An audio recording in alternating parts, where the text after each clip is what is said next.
Boa noite a todos. Vamos iniciar o nosso culto de louvor e adoração. E nesse momento quero, juntamente com você que está nos assistindo, que nós possamos fazer uma oração e pedir a Deus orientação e dedicá-lo este momento. Oremos. Pai, Teu nome é santo, ó Deus, a Tua misericórdia, ela é infinita, Pai. E nós estamos aqui, embora em circunstâncias adversas, Senhor, mas estamos unidos pelo mesmo Espírito, pelo mesmo sentimento, Pai. No sentido de Te adorar, de render a Ti, ó Deus, um louvor com excelência, Pai. Porque nós sabemos que é o Senhor quem luta por nós, é o Senhor quem vai à frente de toda essa obra, Pai. Nesse momento nós pedimos que a Tua orientação, Pai, esteja conosco, que o Senhor venha conduzir este momento, Pai. Que o Teu Espírito nos use, nos capacite, Pai, nos ajude a nos concentrarmos nesse momento, que é um momento ímpar, Senhor, um momento que a Tua congregação se reúne para Te louvar, Pai. Recebe o nosso louvor neste momento, esteja com cada uma das pessoas que vão assistir, ó Deus, a este culto, vão participar, ó Pai. Nós Te agradecemos e Te pedimos no nome de Jesus Cristo. Amém. Em Salmo 118, versículo 24, diz: Este é o dia que o Senhor fez, nele nos alegraremos e exultaremos. Vamos, neste momento, cantar ao nosso Deus.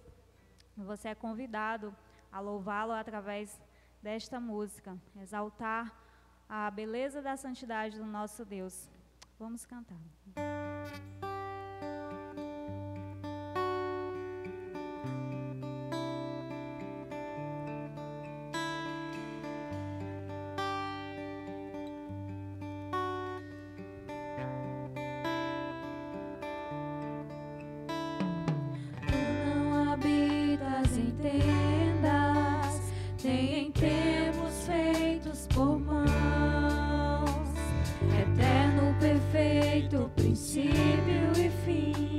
Acima das religiões, não há nada no céu, na terra ou no mar, semelhante a Ti, Senhor.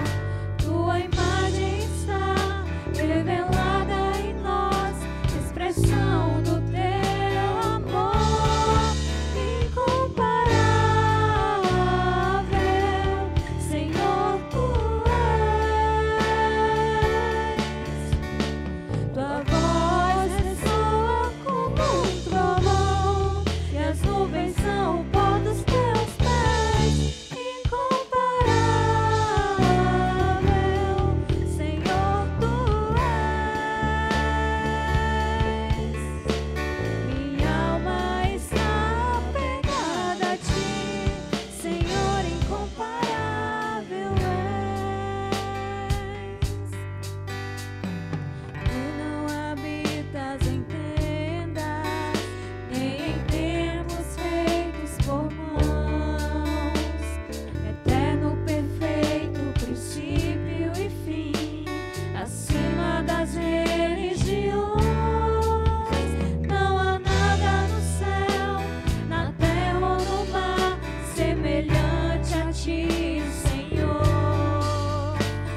Amém. E nós queremos saudar cada um dos irmãos que estão nos assistindo, aqueles que não são da nossa congregação, mas também estão cultuando a Deus através deste vídeo.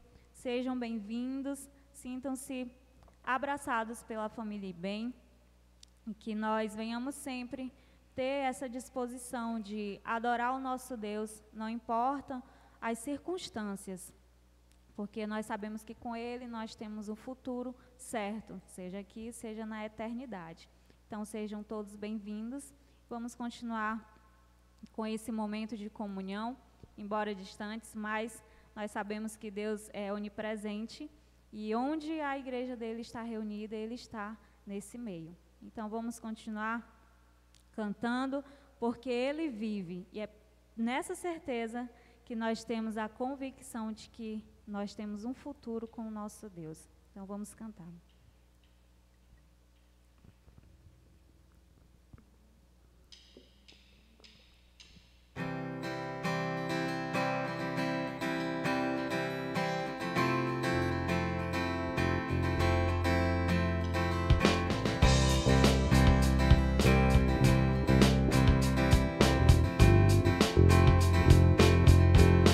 Ele vive, posso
mais um momento de oração.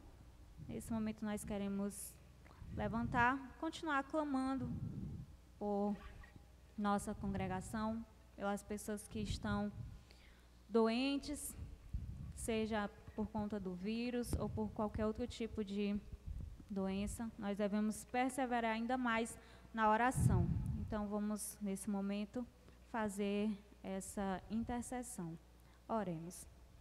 Pai, diante de Ti, ó Deus, nós louvamos o Teu nome, Pai, exaltamos a Tua santidade, ó Deus, e continuamos, Senhor, a Te clamar por cura, ó Pai, por salvação àquelas pessoas que ainda não Te conhecem, ó Deus, ainda não voltaram seus olhos para Ti, Pai, porque tudo isso que vem acontecendo são sinais da Tua vinda, Pai, da vinda do Teu Filho, Senhor.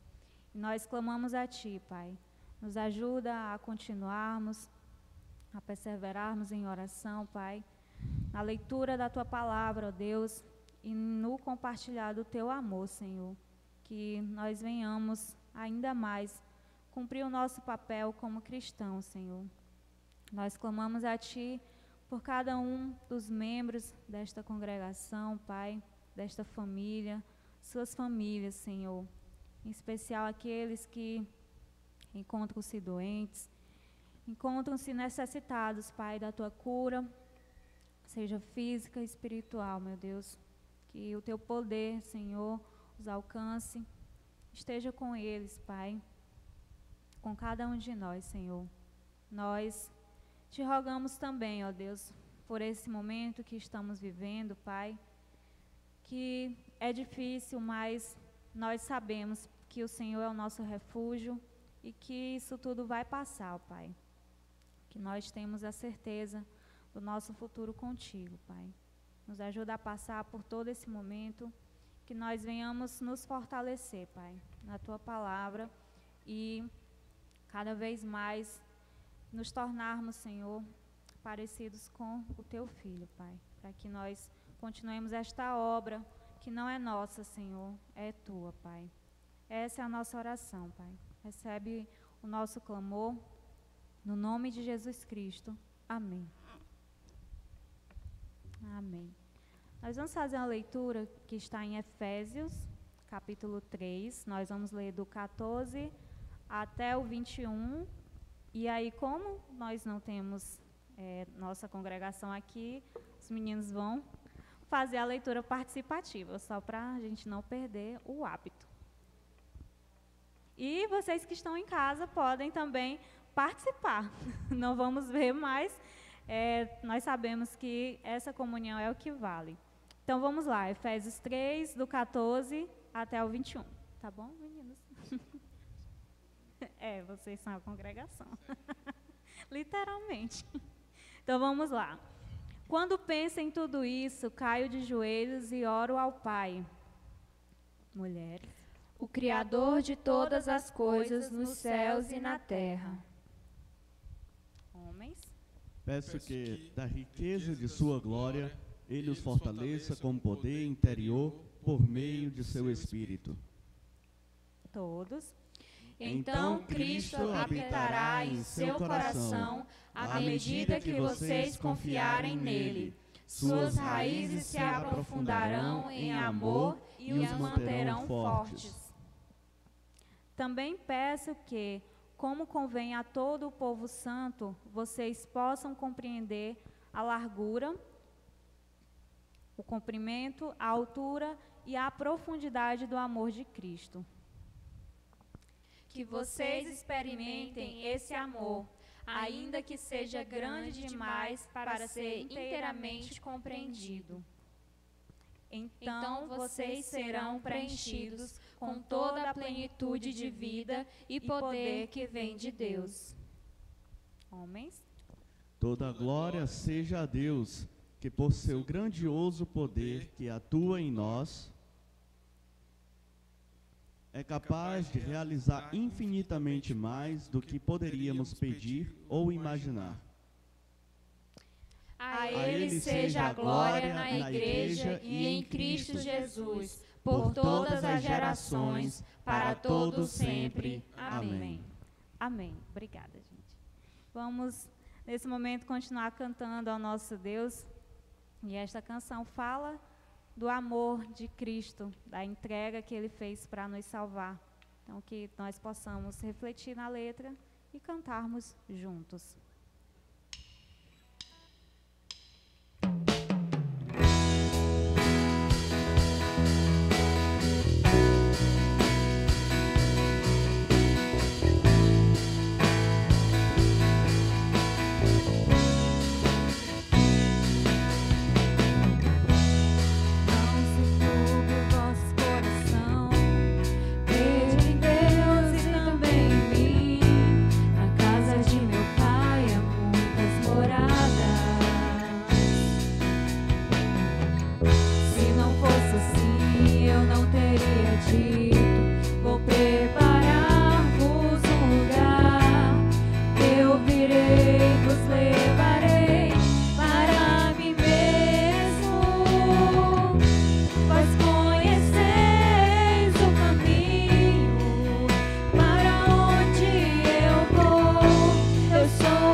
Mais uma canção, Perto Quero Estar. Que esse seja o nosso desejo diário, louvarmos ao nosso Deus com nossas vidas. Vamos cantar. Perto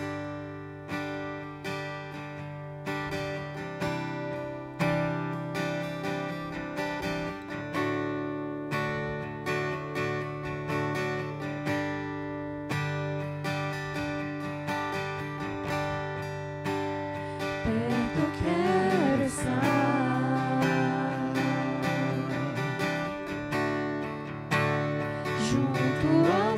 seus pés.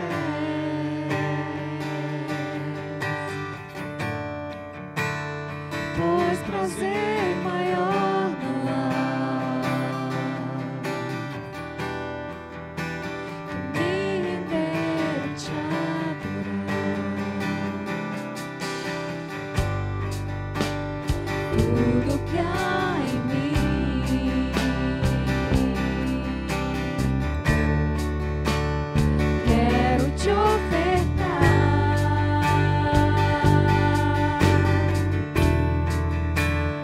Mas ainda pouco eu sei, se comparado ao que ganhei. Não sou apenas servo, teu amigo me tornei.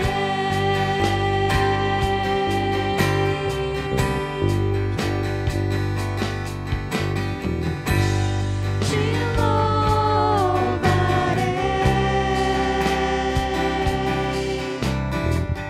não importam as circunstâncias, adorarei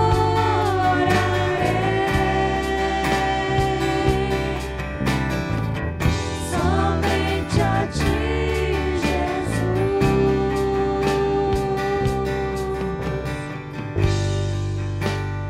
Perto quero estar,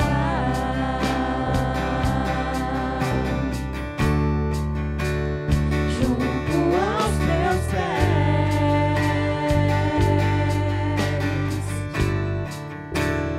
pois prazer maior não há que me render e te adorar. Tudo que há em mim quero te ofertar.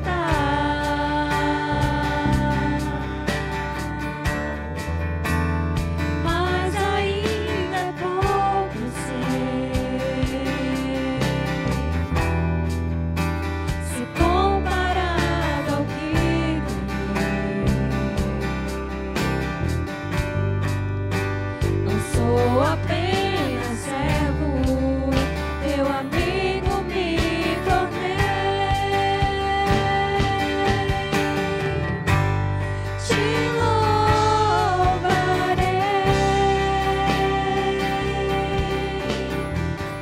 não importam as circunstâncias,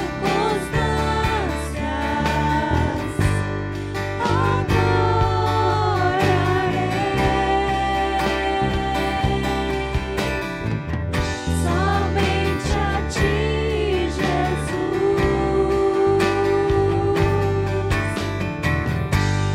Te louvarei,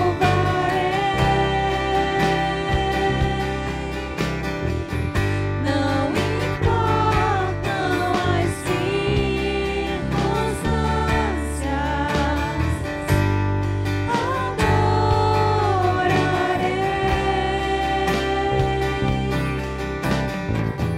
somente a ti, Jesus.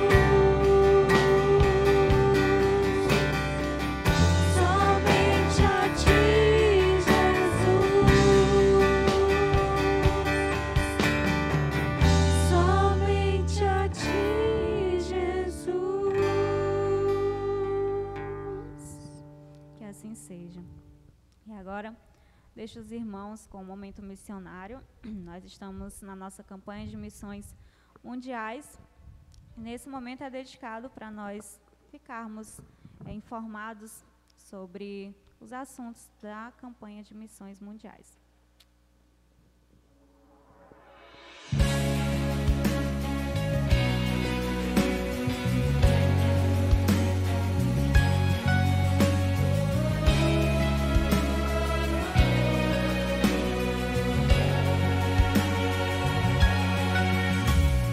Foi por sua graça e pelo poder do Espírito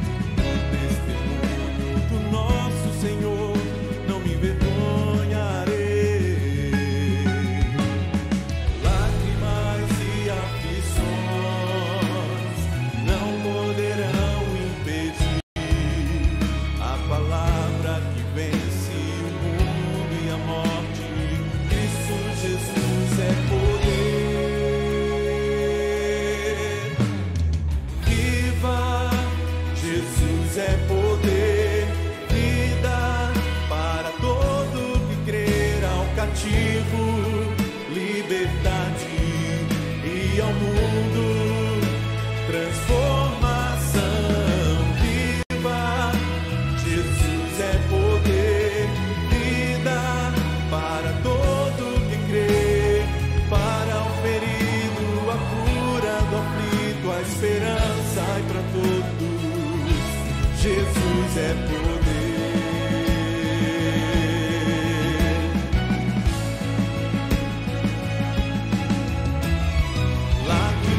E aflições não poderão impedir a palavra que vence o mundo e a morte. Cristo Jesus é poder. Viva! Jesus é poder. Para todo que crê, ao cativo liberdade.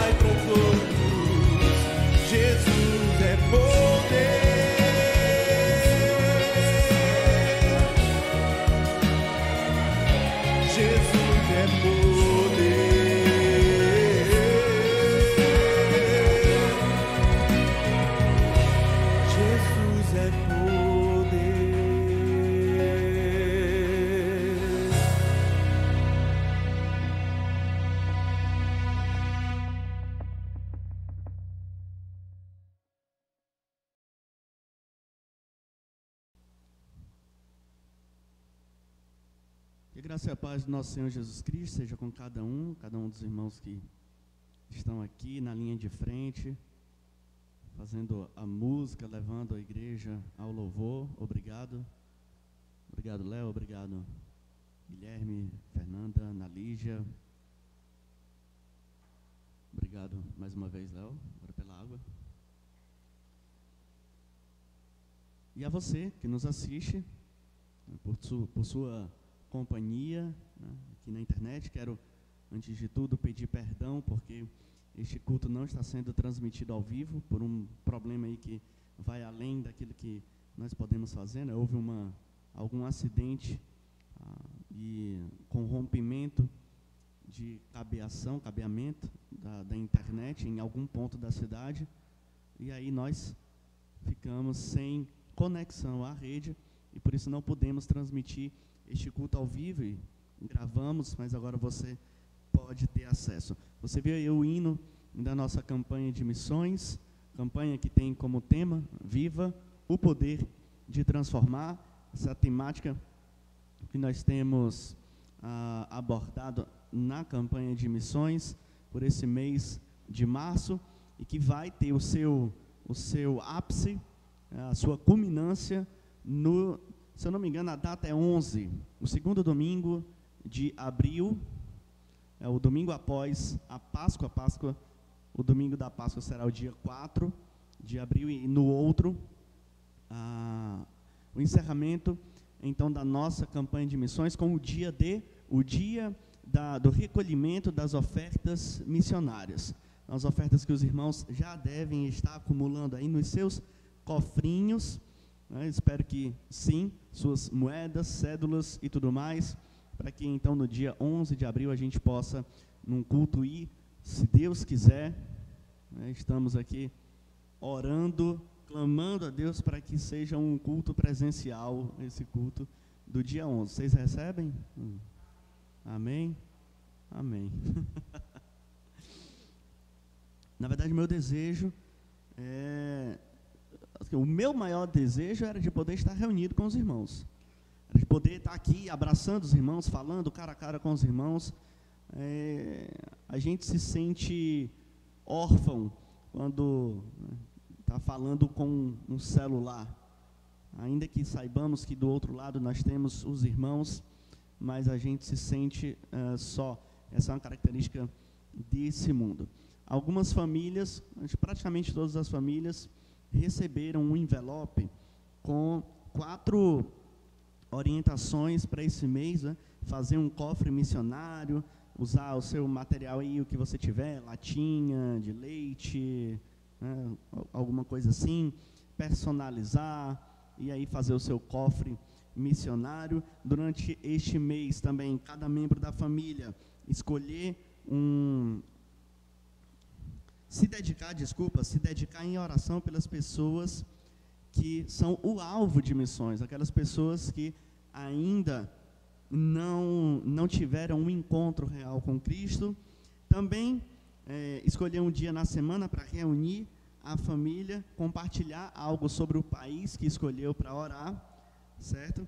E aí, pelo menos uma vez por semana, fazer uma refeição que seja temática. A Samantha, que gosta aí da cultura oriental, né, deve orar aí pela Coreia do Norte, alguma coisa assim, vai fazer ali um kibimbap, um jjajangmyeon, alguma coisa assim para comer. Eu prefiro algo como Itália. Itália é um país extremamente entregue ao ocultismo, à bruxaria, e o que se esperaria é que a Itália fosse um país católico, mas na verdade o catolicismo na Itália hoje, na verdade, capenga, é muito fraco, e o que prevalece na Itália hoje é o ateísmo e o baixo espiritismo, são formas de bruxaria e tudo mais. E aí é um país que nos entristece, meus irmãos, nos entristece demais saber que a Europa, que foi por um bom período de tempo o berço de missões, foi através do trabalho missionário da Europa que o Evangelho chegou aos Estados Unidos, América do Sul, África, Ásia, e hoje este continente já vive uma realidade que eles chamam de pós-cristã, onde agora aquela fogueira do Evangelho que um dia passou por lá se apagou e eles vivem cinzas. Se podemos dizer assim, eles precisam ter este fogo reacendido, ou serão consumidos pelo multiculturalismo, por outras formas de idolatria e também pelo islamismo, que hoje já se apresenta dominando boa parte da Europa, alguns países da Europa. Mas eu vou parar por aqui, porque a gente poderia fazer muita coisa. Quem recebeu aí o envelope, percebeu que você tem o envelope para a sua família, mas você teve agregados, alguns jovens, pessoas solteiras que foram agregadas à sua família. Não necessariamente você precisa fazer um contato físico com essas pessoas, mas elas estão aí para vocês orarem por elas, orarem com elas, ainda que distante, fazer aquela ligação, como é que você está precisando de alguma coisa, você vai poder contribuir, certo? E assim a gente vai movimentar essa integração entre os irmãos nesses dias de distanciamento. O propósito é bem este. Inclusive, os embaixadores, que foi o grupo que talvez mais foi distribuído entre famílias, durante essa semana, a gente vai, viu, Léo? E Tércio também, que está em casa, nós vamos entrar em contato, porque cada um deles está numa família dessas, a gente vai passar para cada um deles, então, qual é a sua família, tá? Meus irmãos, nós estamos estudando, estamos meditando na Epístola de Paulo aos Romanos, e nós pregamos, no penúltimo domingo, nós pregamos em Romanos capítulo 5, a primeira parte deste capítulo, e hoje nós vamos aprender um pouco mais ainda no capítulo 5 de Romanos, a segunda parte desse capítulo, que traz uma coisa muito interessante, um argumento do apóstolo Paulo, falando ainda sobre a graça e sobre esta questão do pecado, mas ele toma agora uma outra perspectiva para poder falar sobre esse assunto, e ele nos apresenta então 2 homens e 2 heranças. Você pode anotar aí no seu caderninho o esboço desse sermão, 2 homens, 2 heranças. Então nós vamos ler Romanos capítulo 5, a partir do versículo 12. Diz assim a palavra do Senhor: Quando Adão pecou, o pecado entrou no mundo e com ele a morte, que se estendeu a todos, porque todos pecaram. É fato que as pessoas pecaram antes que a lei fosse concedida, mas porque ela não existia, seus pecados não foram levados em conta. Mesmo assim, do tempo de Adão até o de Moisés, todos morreram, incluindo os que não desobedeceram a uma ordem explícita de Deus, como Adão desobedeceu. Na verdade, Adão é um símbolo, uma representação daquele que ainda haveria de vir. Mas há uma grande diferença entre o pecado de Adão e a dádiva de Deus. Pois o pecado de um único homem trouxe morte para muitos. Ainda maior, porém, é a graça de Deus e sua dádiva que veio sobre muitos, por meio de um único homem, Jesus Cristo. E o resultado da dádiva de Deus é bem diferente do resultado do pecado de um único homem. Pois enquanto o pecado de Adão levou à condenação, a dádiva de Deus nos possibilita ser declarados justos diante dele, apesar de nossos muitos pecados. A morte reinou sobre muitos por meio do pecado de um único homem. Ainda maior, porém, é a graça de Deus e sua dádiva de justiça.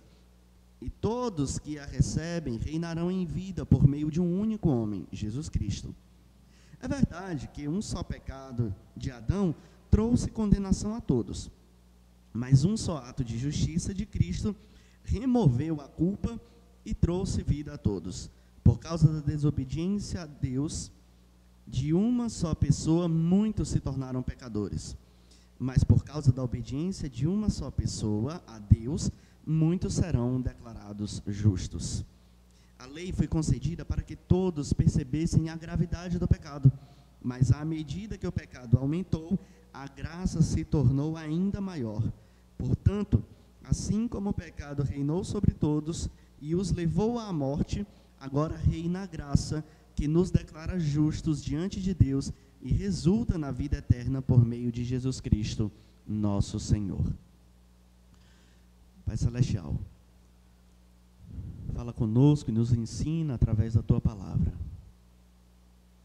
Nos instrui na compreensão daquilo que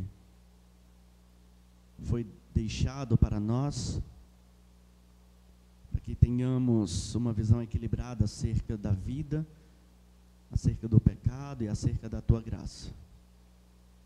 Usa Teu servo, Senhor, essa noite, para que as Suas palavras venham de Ti, iluminado pelo Teu Espírito Santo. Assim nós oramos em nome de Jesus. Amém.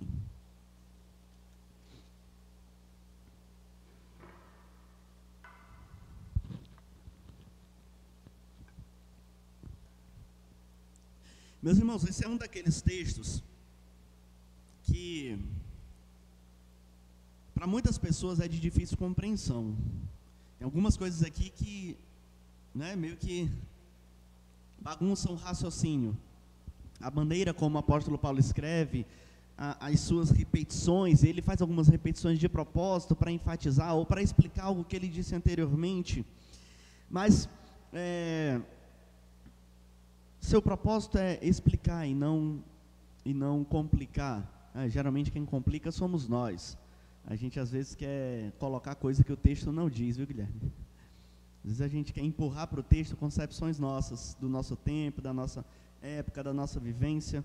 A gente tem que procurar extrair exatamente o que o apóstolo Paulo queria dizer com isso aqui. O apóstolo Paulo já se dedicou no início da epístola aos Romanos a falar sobre a questão do pecado, o impacto do pecado,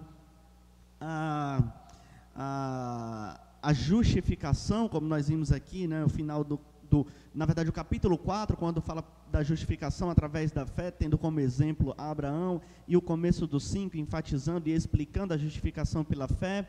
E aí, no meio de tudo isso, esse poderoso instrumento que Deus utiliza para realizar a sua obra, que é a fé. Mas agora, ele explica a uma questão que pode surgir. Por que todos pecaram? Porque no capítulo 3, ele fala, todos são pecadores. Todos pecaram e estão destituídos da glória de Deus. Mas por que todos pecaram? Há uma tendência hoje, eu já ouvi isso várias vezes, A pessoa quando quer quando quer se livrar da responsabilidade ou da culpa pelo pecado, ela diz assim: rapaz, eu não tenho nada a ver com Adão.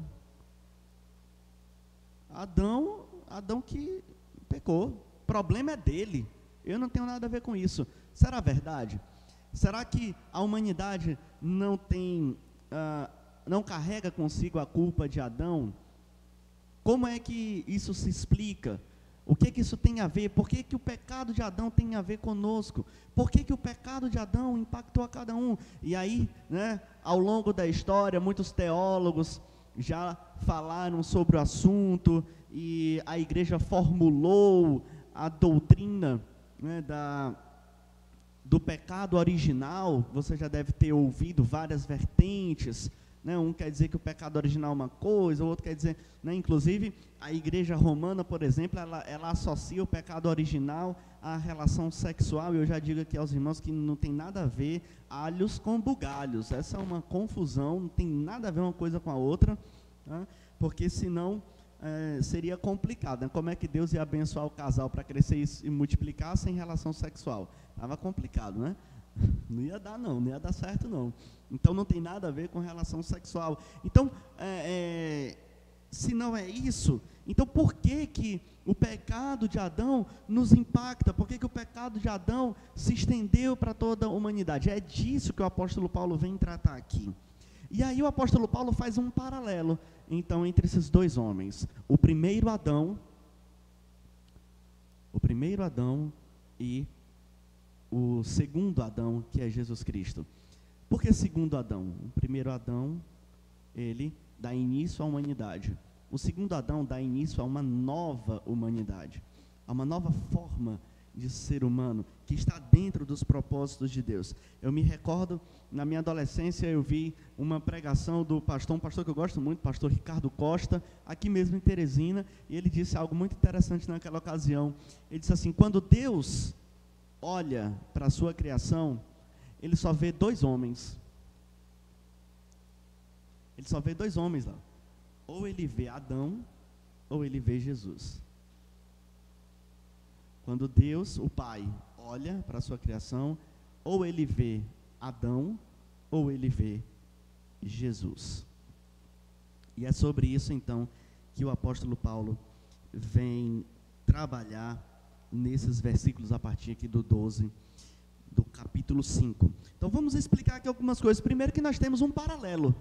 Nós temos um paralelo entre Adão e Jesus. Então nós vamos observar nesse paralelo algumas semelhanças e algumas diferenças, tá? E é sobre isso então que a gente vai, dessa maneira que a gente vai entender o que Paulo está levantando aqui. E a primeira semelhança, digamos assim, o primeiro paralelo, ambos têm uma relação solidária com a humanidade. Olha, esse é um conceito que é difícil de explicar para a nossa cultura, para o nosso contexto. A nossa cultura, ela tende ao individualismo, tá? Ela tende a pensar, cada um é responsável por suas decisões, cada um é responsável por si, exceto se for no caso de uma pandemia, é o que parece. Eu estou brincando, mas isso é sério, tá? Isso é sério, porque, na verdade, a Bíblia, ela nos traz uma perspectiva que vai muito mais para uma questão comunitária, solidária. Existe uma solidariedade bíblica. Ela não tem nada a ver, tá? Entendam? Eu não estou falando aqui de solidariedade no sentido de você dar esmola, de você entregar uma cesta básica. Não é esse tipo de solidariedade. Também não é a solidariedade de você usar uma máscara porque está pensando no outro. Não é isso, tá bom? Mas a Bíblia, ela costuma tratar as questões levando em conta essa solidariedade humana, de maneira que nada impacta a ninguém de forma individual. Se a gente vai olhar, então, a solidariedade bíblica, e a gente fosse olhar para os nossos dias hoje, seria, por exemplo, o fato de que todo mundo adoece. Todo mundo adoece. É por isso que a Bíblia, notem como a Bíblia, ela não trata as questões individualmente, ela trata em termos de nações, povos, línguas, culturas. É assim que a Bíblia trata. O apóstolo chega para o carcereiro e diz: olha, crê no Senhor Jesus e será salvo somente tu. Não, ele diz: tu e a tua casa, porque na visão do apóstolo, que é o pensamento bíblico, existe essa solidariedade, de que o grupo familiar, ele acompanha ele acompanha as decisões, ele acompanha a herança daquele que é o seu cabeça. E olha só que coisa interessante, todos nós somos uma mesma família. Se todos nós temos um pai em comum, então todos nós somos uma mesma família. Todo mundo é família de quem? De Adão. Todo mundo é filho de Adão. Então a perspectiva bíblica trabalha nesse sentido, dessa solidariedade. Aquilo que Adão fez impactou toda a sua família. Mas da mesma forma, aquilo que Jesus fez impactou a sua família, a família de Jesus. Aqueles então que se unem a Cristo. Então ambos têm uma relação solidária com a humanidade. Os seus atos têm impacto universal. A desobediência de Adão tem um impacto universal. A obediência de Jesus tem impacto universal. Então essa é uma perspectiva bíblica que não se encaixa muito nos padrões humanos, pelo menos não do nosso tempo. A nossa cultura, e aqui o individualismo como uma ideologia da nossa cultura, que vem exatamente como consequência das ideologias e filosofias do iluminismo, do renascentismo, que trouxe de volta a filosofia grega, a filosofia romana. Ela nos leva para um caminho bem distante daquilo que a Bíblia costuma apontar para nós. Então a primeira semelhança é que ambos têm uma relação solidária com a humanidade, de maneira que o efeito daquilo que eles fizeram impacta as suas famílias, ou impacta a todo mundo, né? Tem impacto universal. Em ambos, esse efeito é transferido como herança. Mas aqui a gente precisa fazer uma observação. Aquela coisa de pensar que eu não tenho nada a ver com aquilo que Adão fez, é uma concepção completamente equivocada.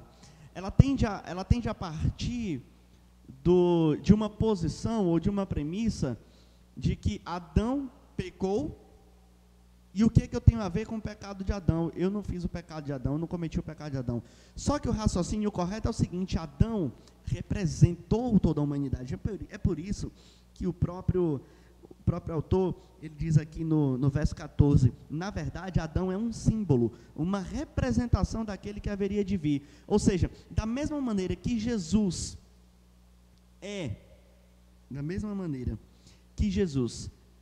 com a sua obra impactou toda a humanidade, Adão, sendo um símbolo de Jesus, também tem uma representatividade sobre toda a humanidade.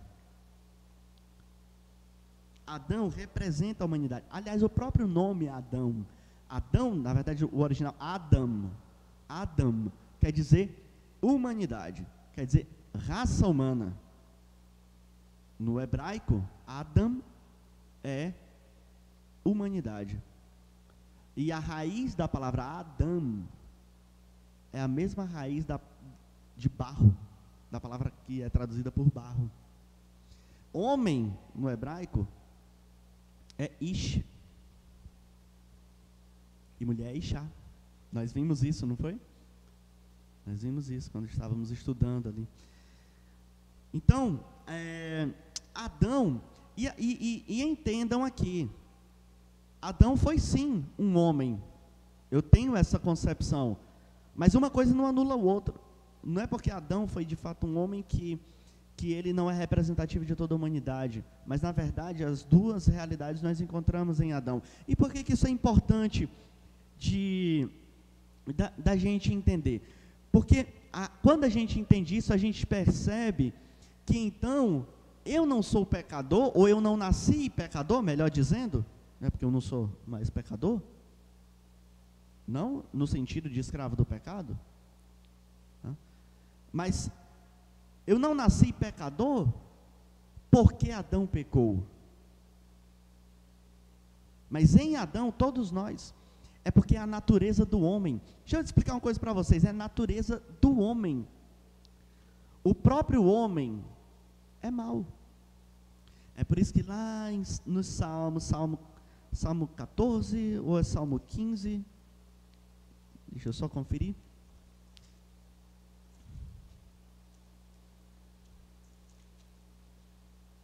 Salmo 14, os tolos dizem em seu coração, não há Deus, são corruptos e praticam o mal, nenhum deles faz o bem. Que é o salmo citado pelo apóstolo Paulo no capítulo 3. Ninguém é justo, nenhum sequer. Ninguém é sábio, ninguém busca Deus. Todos se desviaram, todos se tornaram inúteis. Ninguém faz o bem, nenhum sequer. Quer dizer então que os seres humanos são monstros que tudo que ele... Não, mas tudo que o homem faz é corrompido. Tudo, até o bem que o ser humano faz é corrompido.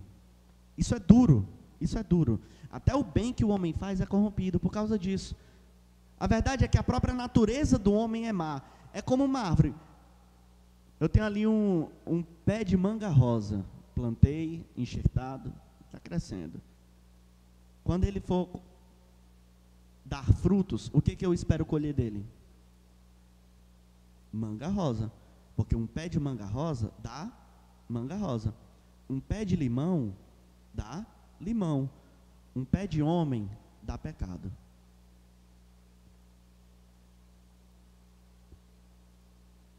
Citação aqui do pastor reverendo Luiz Saião. Pé de homem dá pecado. É a natureza do homem, ele não pode dar outra coisa. E por mais que seja bonitinho, né, visualmente, mas é pecado. Então, todos os seres humanos carregam esta herança de Adão, a sua própria natureza. Então não tem essa história de dizer assim, eu não tenho nada a ver com Adão, eu sou... Não.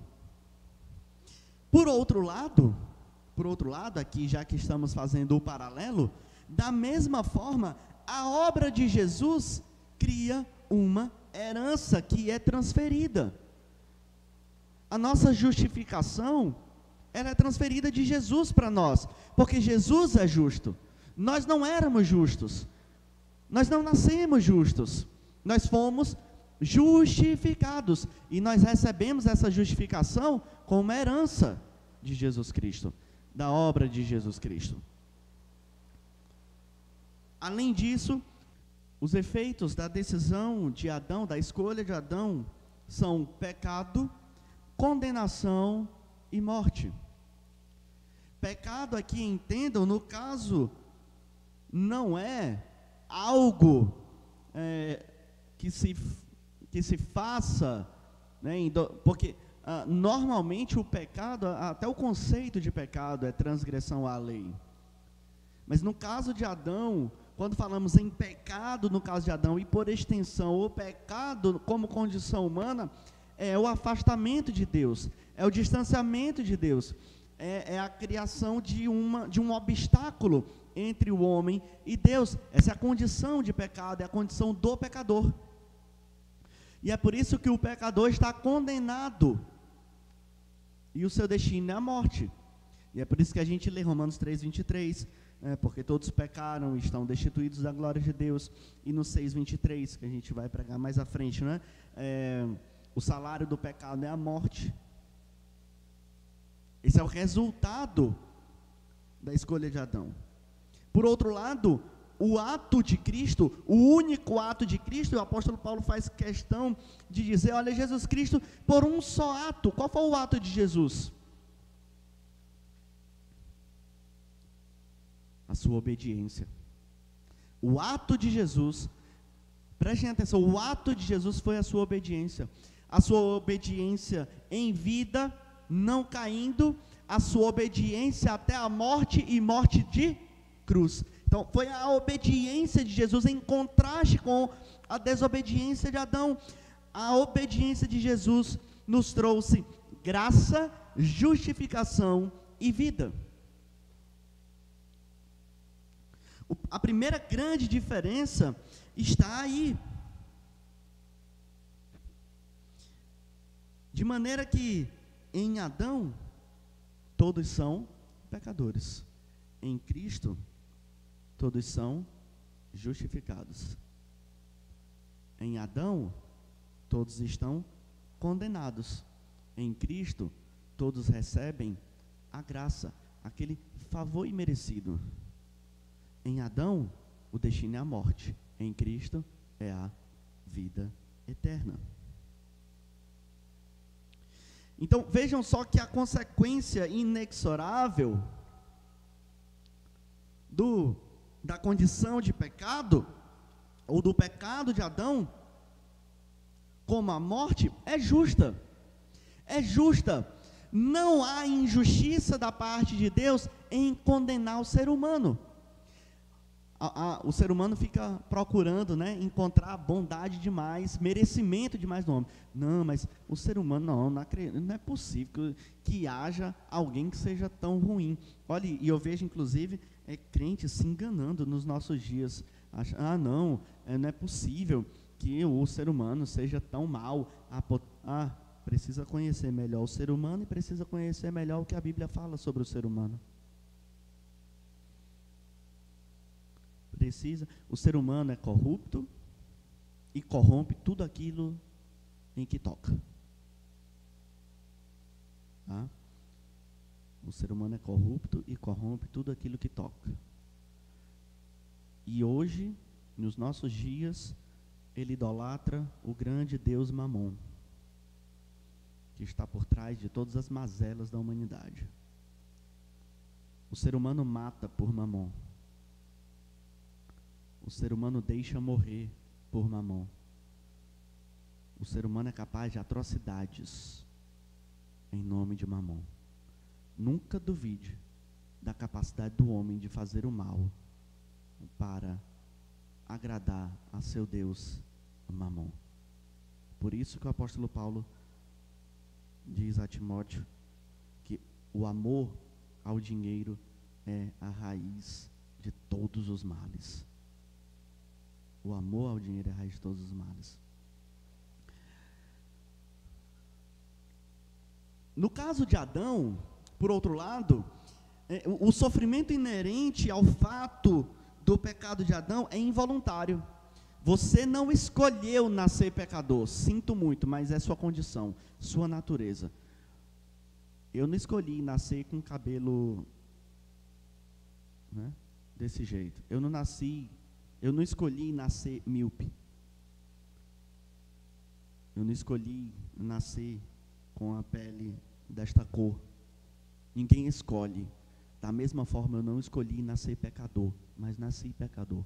Eu só preciso reconhecer quem eu sou. Da mesma forma, todos os seres humanos. É involuntário e é inato. A psicologia não é sangue, gosta dessa palavra? Inato. É algo que já vem com você, né? Não interessa, você não escolhe, você nasce com ela. Você nasce com a sua personalidade. Você nasce com a sua natureza pecaminosa. Sinto muito, queridão. A gente só pode aceitar. Ou você aceita ou não.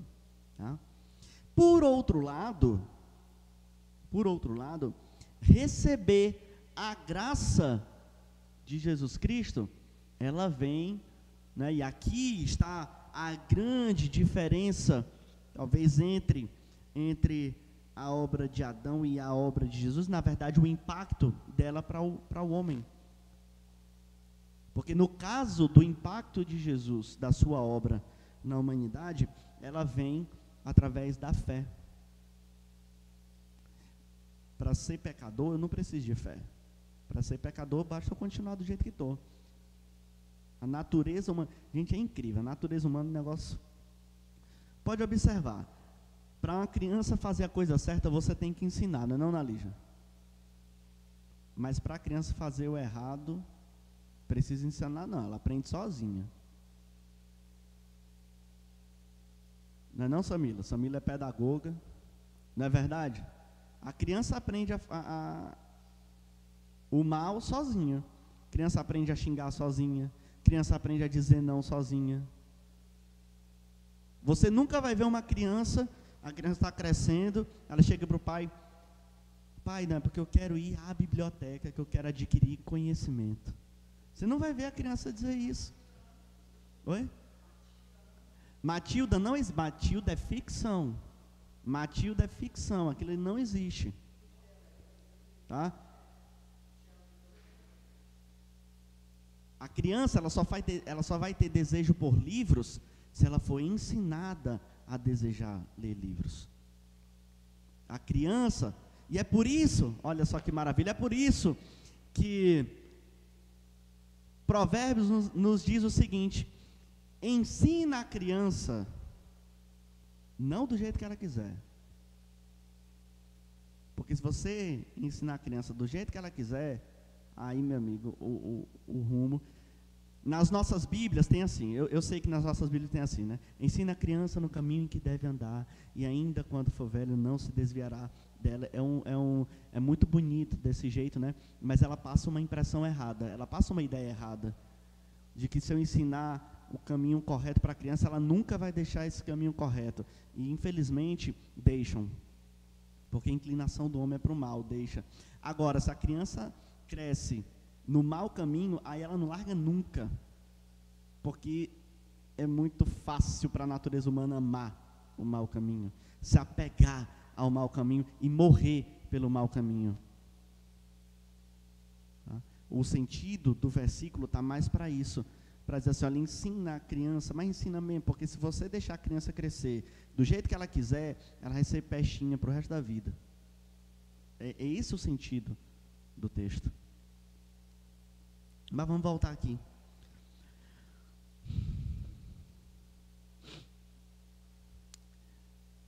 Eu acho maravilhoso que o apóstolo Paulo coloca então aqui que há um diferencial entre o impacto da obra de Adão na humanidade e a de Jesus. Olha o que ele diz aqui: há uma grande diferença entre o pecado de Adão e a dádiva de Deus, pois o pecado de um único homem trouxe morte para muitos. Ué, não trouxe morte para todos, não? Não, meus irmãos, graças a Deus não trouxe morte para todos, não, porque algumas pessoas vão abraçar a vida. Algumas pessoas abraçam a vida. Algumas pessoas são justificadas, e é por isso que é muitos. Ainda maior, porém, é a graça de Deus e a sua dádiva que veio sobre muitos por meio de um único homem, Jesus Cristo, né? A graça superabundou. Se o pecado abundou, e olha como o pecado abunda no mundo, né? Prolifera no mundo, mas a graça de Cristo superabunda, ou seja, ela supera, ela está acima do pecado, glória a Deus. A graça de Cristo destrói a obra do pecado, e é por isso, meus irmãos, que nós não perdemos a salvação. É por isso que nós não perdemos a salvação. Olha só o que o apóstolo Paulo diz. O resultado da dádiva de Deus é bem diferente do resultado do pecado de um único homem. Pois enquanto o pecado de Adão levou à condenação, a dádiva de Deus nos possibilita ser declarados justos diante dele, apesar dos nossos muitos pecados. Apesar dos nossos pecados. Apesar dos nossos pecados, Guilherme. Isso quer dizer, a gente peca. A gente peca. Nós não somos mais escravos do pecado, mas a gente peca. Mas apesar dos nossos pecados, ainda assim nós recebemos a graça. Não é apesar do pecado. Não é apesar do pecado de Adão, é apesar dos pecados. Os pecados que vêm da lei. Os pecados que vêm da lei, né? A desobediência à lei. Apesar deles, nós somos salvos, nós recebemos a graça.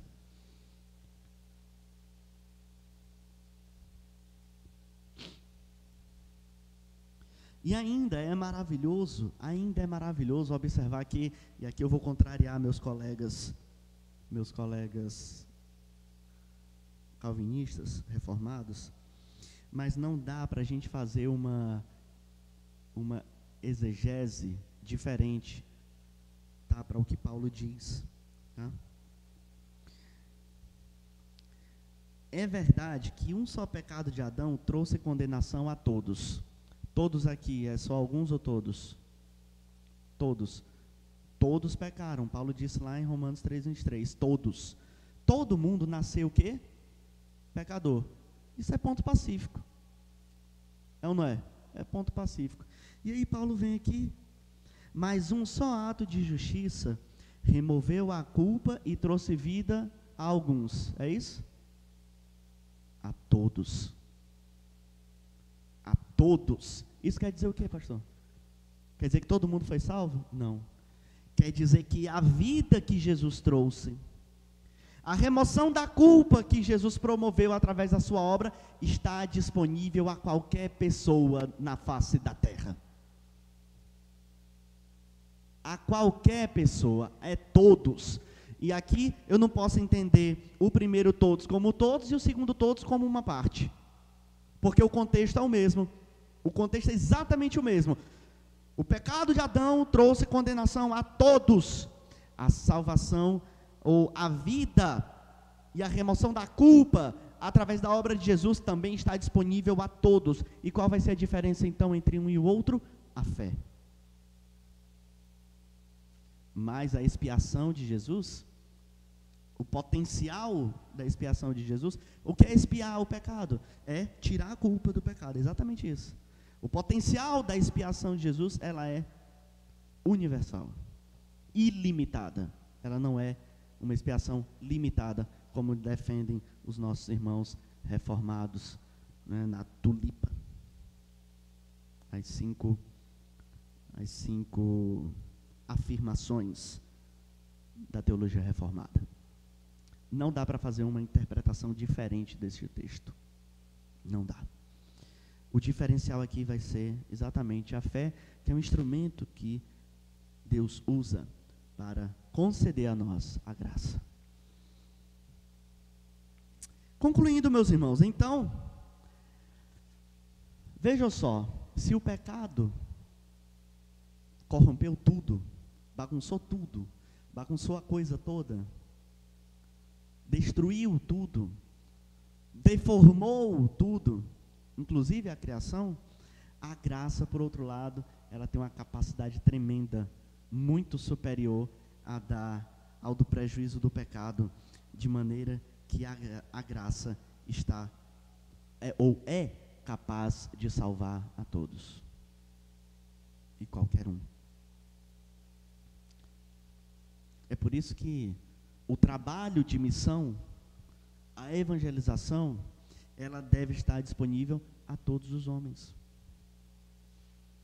É por isso que o princípio, né, pregado ali pelo Pacto de Lausanne, entenda, eu não estou defendendo necessariamente uma versão brasileira tupiniquim da teologia da missão integral, mas o Pacto de Lausanne, ele diz exatamente o quê? O evangelho todo, não só em partes, mas todo, para o homem todo, ou seja, para todos os seus aspectos, o seu aspecto físico, emocional, social, e para todos os homens. Não é só para o pobre, mas é para o rico também, é para o negro, é para o branco, é para o amarelo, é para o índio, é para o oriental, para todos os homens. Então, é o evangelho todo, para o homem todo e para todos os homens. A versão tupiniquim corrompeu o Pacto de Lausanne, né, e esqueceu que é para todos os homens e escolheu pregar só para os pobres. Infelizmente, né, influenciado aí pelo marxismo cultural. Pois bem, então se o pecado destruiu tudo, a graça é capaz de salvar todos. E se o pecado abundou, a graça superabundou. Eu lembro daquela música, hein, Léo? Música antiga. Superabundante graça, superabundante graça. Isso marcou demais nossos acampamentos, da adolescência, juventude, hein, Sam? Coisa boa. Se o pecado, meus irmãos, reina para a morte, a graça do nosso Senhor Jesus Cristo reina para a vida. Reina para a vida. Então, o apóstolo Paulo vai encerrar essa sessão né, essa sessão, esse momento, fazendo então essa comparação, esse paralelo entre Adão e Jesus Cristo. Em Adão, né, todos estão condenados à morte. Em Cristo nós temos vida. E lembre-se de uma coisa: quando Deus, o Pai, olha para a sua criação, Ele só vê dois homens. Ou Ele vê Adão, ou Ele vê Jesus. Quem você é? Quem você é? Qual a sua natureza? Ainda é a de Adão? Ou é a natureza de Jesus Cristo? Que o Senhor nos abençoe com a sua palavra.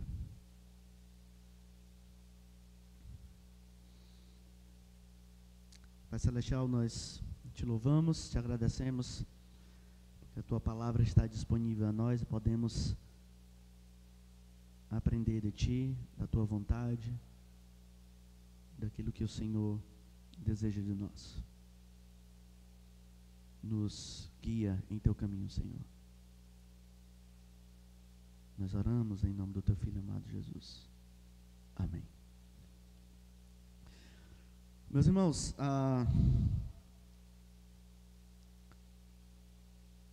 nós estamos aguardando algumas posições, né, dos governantes, porque é uma verdadeira confusão. Vou dizer a verdade aqui, é uma verdadeira confusão.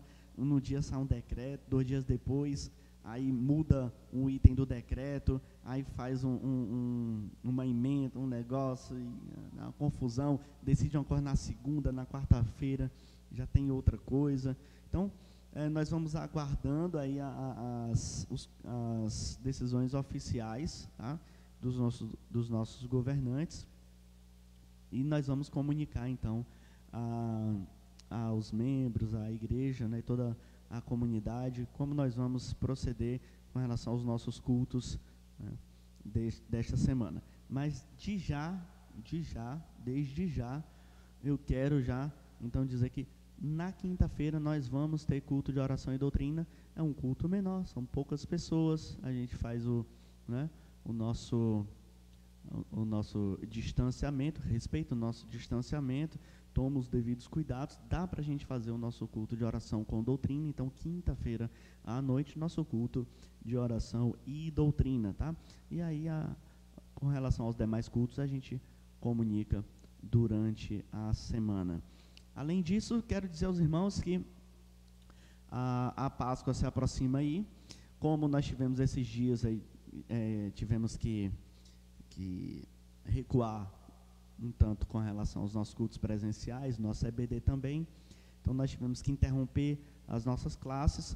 Nós não vamos realizar o batismo, então, na Páscoa, como pretendíamos inicialmente, mas eu já tenho um plano alternativo aí, que eu tenho certeza que a igreja vai porque é melhor, não é não, Samanta? É melhor. Eu estive em Amarante, conversei com a nossa missionária lá na congregação em Amarante, nossa irmã Sebastiana, e aí surgiram ideias, tá bom? E vamos orar para que tudo dê certo, e aí mais para o meio do ano, então a gente realiza os nossos batismos, tá? A gente vai acertando os detalhes nos próximos dias. E nós recebemos um presente maravilhoso. Desculpa. Nós ganhamos, meus irmãos, 30 cestas básicas para serem distribuídas nessa Páscoa. E nós já estamos planejando como vamos fazer essa distribuição. E aí nos próximos dias a gente vai então anunciar como é que vamos proceder com a distribuição dessas cestas básicas, para famílias da comunidade da nossa congregação, da nossa igreja, né, Igreja Batista Evangélica Metropolitana, tá bem? Vamos orar mais uma vez. Eu vou pedir para a turma que está aqui ficar de pé.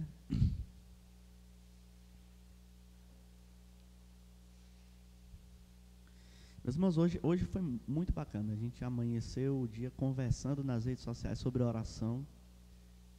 Achei fantástico, achei maravilhoso. Mas melhor do que a gente conversar sobre oração é a gente orar. Não, Léo? Bom, vamos orar, vamos incrementar, fazer um upgrade na nossa prática de oração e certamente, orando, o Senhor há de nos abençoar e há de fazer que a sua igreja prospere. Amém? Vamos orar então. Pai Celestial, diante de Ti, nesta noite nós queremos dedicar a nossa nação a Ti, Pai. O nosso povo a Ti. Meu Senhor, que dias terríveis estamos vivendo. Dias obscuros, confusos, caóticos. Homens que não temem a Ti têm conduzido decisões. Homens que se dedicam à maldade têm decidido o rumo das pessoas, Pai. Nós queremos orar para que o Teu povo faça a diferença nesse país, para que o Teu povo possa trazer transformação a esse país, para que o Teu reino impacte a nossa nação, e as pessoas possam olhar para o Teu reino no meio de nós e desejar viver os valores do reino e serem transformadas pelo poder do Teu Espírito Santo. Que o poder do Evangelho mova a Tua igreja e que a nossa nação conheça verdadeiramente o Senhor. Nós rogamos a Ti, clamamos a Ti. Livra-nos, Senhor. Livra-nos da doença, da enfermidade, do mal, da violência. Cuida dos Teus servos. Recebe aqueles que estão partindo na Tua glória. E que o exemplo de vida deles, de perseverança, de firmeza, de fé inabalável, seja exemplar para nós, para a Tua igreja, para aqueles que ficam, que permanecem. Que a Tua igreja não pare, mas que ela avance e que ela aguarde ansiosamente a Tua volta. Que a graça do nosso Senhor Jesus Cristo, o amor de Deus o Pai e que a comunhão do Teu Espírito Santo seja com o povo de Deus, hoje e para sempre. Amém.